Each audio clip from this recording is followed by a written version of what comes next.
And they say in the piece, the editorial board conceded that some of its past positions on legalization. It's a gateway. No, I guess I don't know. Maybe it is.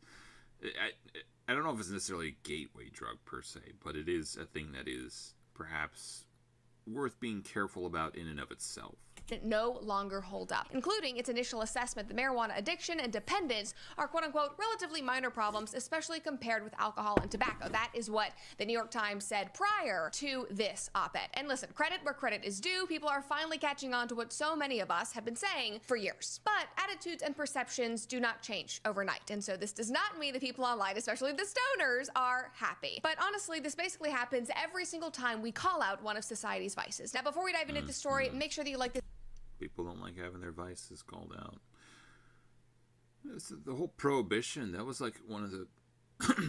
I'm going to go on a little bit of a rant here.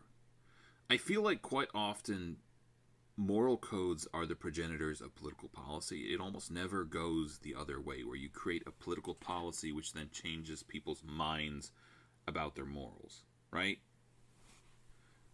You could take things like the prohibition, very well-meaning political policy.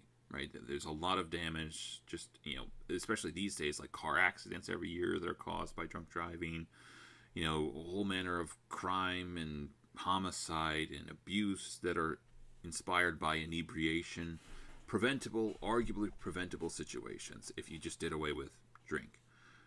But people didn't want it, and so they wasted a whole bunch of money and time and manpower trying to stamp out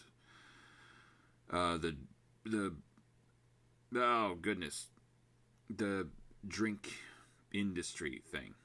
Just didn't work, right? People wanted it. People didn't. They tried. They subverted the laws that people were coming up with. All the dry counties and stuff like that. Speakeasies, I guess, became a thing. People didn't want it.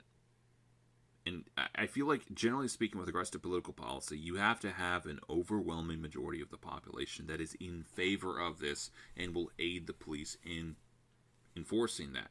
You can have a small subset that are at least indifferent, and then probably even a smaller subset that actually actively try to subvert that thing. Again, it feels like moral codes are the progenitor of political policy. Very rarely does it go the other way. I can't think of a scenario in which it did, but maybe there are such scenarios.